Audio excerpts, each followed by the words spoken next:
Hello and welcome to Workplace Violence Prevention, presented by Lancaster Safety Consulting. Workplace violence refers to any act or threat of physical violence, harassment, intimidation, or other disruptive behavior that occurs at the workplace.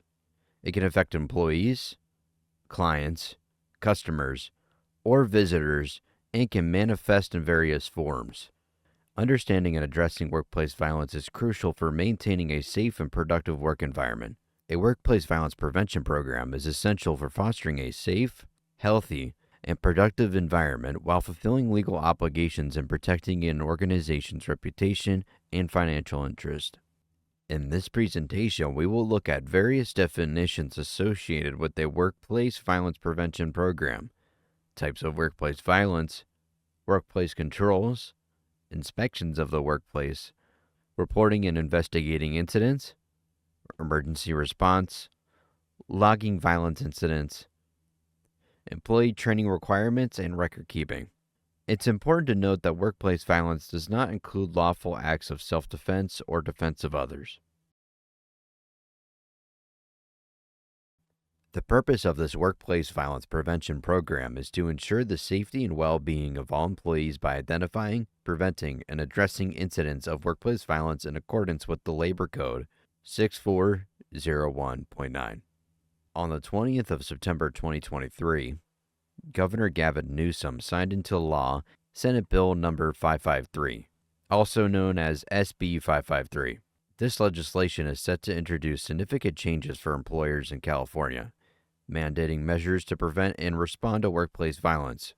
Notably, SB 553 amends the California Labor Code by adding Section 6401.9, which will become effective on July 1, 2024. This new law compels covered employers in California to establish comprehensive workplace violence prevention plans. The Workplace Violence Prevention Plan applies to almost all employers, employees, places of employment, and employer-provided housing. Exemptions to the Workplace Violence Prevention Plan include healthcare facilities, service categories, and operations covered by Section 3342 of Title 8 of the California Code of Regulations. Employers that comply with Section 3342 of Title 8 of the California Code of Regulations having a violence prevention in healthcare program, facilities operated by the Department of Corrections and Rehabilitation, employers that are law enforcement agencies that are a department or participating department, employers teleworking from a location of the employee's choice which is not under the control of the employer, places of employment where there are less than 10 employees working at the place at any given time and that are not accessible to the public and have an IIPP. A threat of violence is defined as any verbal or written statement including, but not limited to, text, electronic messages, social media messages, or other online posts, or any behavioral or physical conduct that conveys an intent or that is reasonably perceived to convey an intent to cause physical harm or to place someone in fear of physical harm, and that serves no legitimate purpose.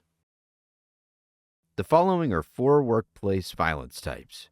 Type 1 violence. Workplace violence committed by a person who has no legitimate business at the worksite and includes violent acts by anyone who enters the workplace or approaches workers with the intent to commit a crime. Type 2 violence. Workplace violence directed at employees by customers, clients, patients, students, inmates, or visitors. Type 3 violence, workplace violence against an employee by a present or former employee, supervisor, or manager. Type 4 violence, workplace violence committed in the workplace by a person who does not work there, but has or is known to have had a personal relationship with an employee. No matter the type, workplace violence includes, but is not limited to, the following: threat or use of physical force against an employee that results in or has a high likelihood of resulting in injury, physical trauma, or stress, regardless of whether the employee sustains an injury. An incident involving a threat or a use of a firearm or other dangerous weapon, including the use of common objects as weapons, regardless of whether the employee sustains an injury. Employee involvement is crucial in ensuring the effectiveness of the workplace violence prevention plan. Employees are encouraged to actively participate in identification and evaluation of workplace violence hazards. Regular channels for reporting concerns and observations related to potential hazards have been established. Employers should designate employee representatives to actively engage in hazard identification and evaluation. Regular meetings or committees will be conducted to allow representatives to elaborate with management in assessing and addressing workplace violence hazards. Employees and their representatives are involved in the development of corrective action plans to address identified hazards. Submitting suggestions and feedback regarding the effectiveness of proposed solutions is encouraged. Employers must schedule periodic inspections at regular intervals, considering the specific needs and risk of the workplace. This includes identifying unsafe conditions and work practices and employee reports and concerns. These inspections will be conducted when the plan is first established. An initial comprehensive inspection will be completed to identify baseline hazards. After each workplace violence incident, an inspection will be completed after each workplace violence incident to assess the effectiveness of current prevention measures and identify any new hazards that may have emerged. Whenever a new hazard is identified, an inspection will be completed whenever the employer becomes aware of a new or previously unrecognized hazard, ensuring that the workplace remains current and comprehensive. These inspections will cover all areas of the workplace, including physical spaces, work processes, and employee interactions. Considerations will be made for the unique characteristics of each department. Representatives from management and employee representatives will be involved in the inspection process to ensure diverse perspectives and a comprehensive hazard identification. Employees and their representatives will be involved in the hazard identification and evaluation process. Employees are encouraged to share their feedback on the effectiveness of current measures. The findings of each hazard identification and evaluation will be documented. Details such as the date of the inspection, hazards identified, corrective actions taken, and any additional measures implemented will be included in the report. Reporting and investigating workplace violence incidents is crucial for fostering a safe and healthy work environment. By promptly reporting such incidents, organizations can address and mitigate potential risks to the well-being of employees. Timely reporting enables swift intervention and support for victims, preventing escalation and further harm.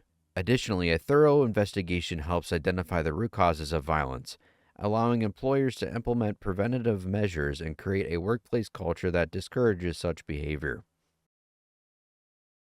An anonymous reporting mechanism will be established to encourage employees to report concerns related to workplace violence hazards. Open communication channels will be maintained for employees to express their concerns and report hazards. This can include regular safety meetings, suggestion boxes, or direct communication with management. Employees who report workplace violence incidents will be protected from any form of retaliation. All reports and concerns will be promptly investigated by designated individuals, and the outcome of the investigation will be communicated to the reporting employee while maintaining confidentiality. Investigators will remain impartial throughout the investigation, approaching each case without bias, preconceived notions, or conflicts of interest to ensure a fair and thorough examination of the circumstances. Thorough documentation will be maintained throughout the investigative process, including witness statements, collecting evidence, and creating a comprehensive report detailing the findings of the investigation. Information from employee reports and concerns will be integrated into hazard assessments for the workplace. By having comprehensive emergency protocols in place, employers can minimize the potential harm caused by violent incidents and facilitate a swift and coordinated response. These procedures should include clear guidelines on how to recognize and report potential threats, steps for immediate evacuation or shelter, communication strategies to keep employees informed, and in collaboration with law enforcement if necessary. Establishing such procedures not only enhances the overall preparedness of the organization but also fosters a sense of security among employees, assuring them that their employer is committed to their safety. Moreover, it helps mitigate the impact of violence on the workplace, protecting both individuals and the organization's reputation. In essence, a well-defined emergency response plan for workplace violence is a proactive measure that reinforces a culture of safety and demonstrates a commitment to employee welfare. The employer must alert employees to the presence, location, and nature of workplace violence emergencies. These include alarm systems, intercoms, and digital communication platforms. The systems used will be tested regularly to ensure that they remain effective at communicating with all employees.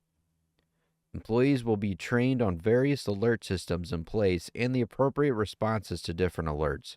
Evacuation plans will be developed, including evacuation routes, assembly points, and procedures for assisting individuals with disabilities. Shelter-in-place procedures will be established for situations when evacuation is not feasible. The violent incident log shall include the following: 1. The date, time, and location of the incident. 2. The workplace violent type or types, type 1, type 2, type 3, or type 4, involved in the incident. 3. A detailed description of the incident. 4. A classification of who committed the violence, including whether the perpetrator was a client or customer, family or friend of a client or customer, stranger with criminal intent, coworker, supervisor or manager, partner or spouse, partner or relative, or other perpetrator.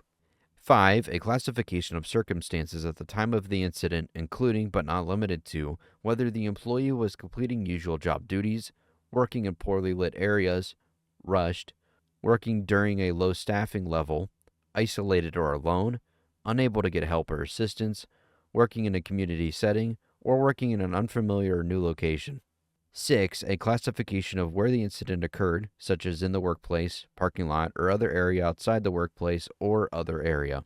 7. The type of incident, including but not limited to whether it involved any of the following: physical attack without a weapon, including but not limited to biting, choking, grabbing, hair pulling, kicking, punching, slapping, pushing, pulling, scratching, or spitting. Attack with a weapon or object, including but not limited to a firearm, knife, or other object, threat of physical force or threat of the use of a weapon or other object, sexual assault or threat, including but not limited to rape, attempted rape, physical display, or unwanted verbal or physical sexual contact, animal attack, other.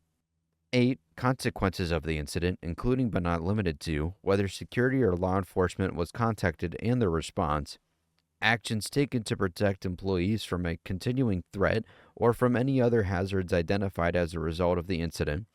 9. Information about a person completing the log, including their name, job title, and the date completed.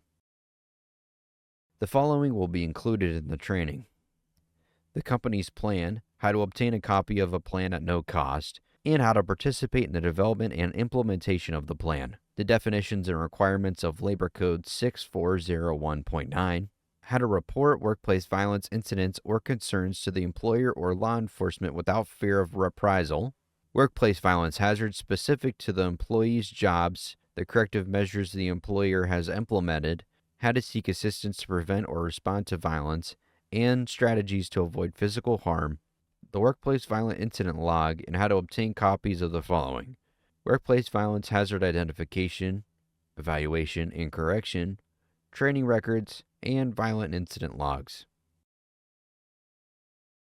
It is important to keep everyone up to date and aware of the elements of the plan, as well as being able to ask questions and have feedback. Employees will be given the opportunity to discuss any questions that they may have regarding the workplace violence prevention plan with a designated company official. Additional training will be provided when a new or previously unrecognized workplace violence hazard has been identified and when changes have been made to the plan. The additional training may be limited to addressing the new workplace violence hazard or changes to the plan.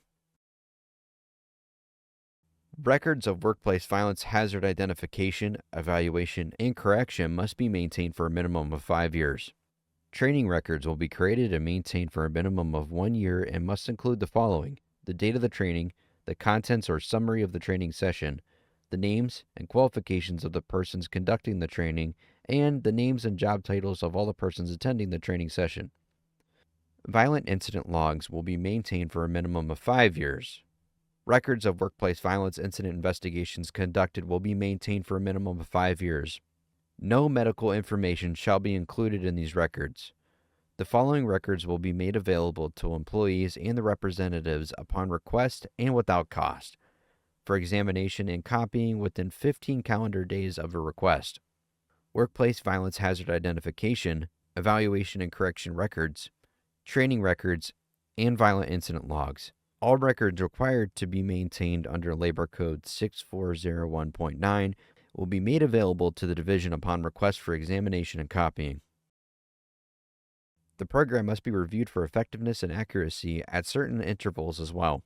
Review the Workplace Violence Prevention Plan at least annually. After a deficiency is observed or becomes apparent and a workplace violence incident occurs, this review will have active involvement of employees and authorized employee representatives through the means of meetings, workshops, or surveys.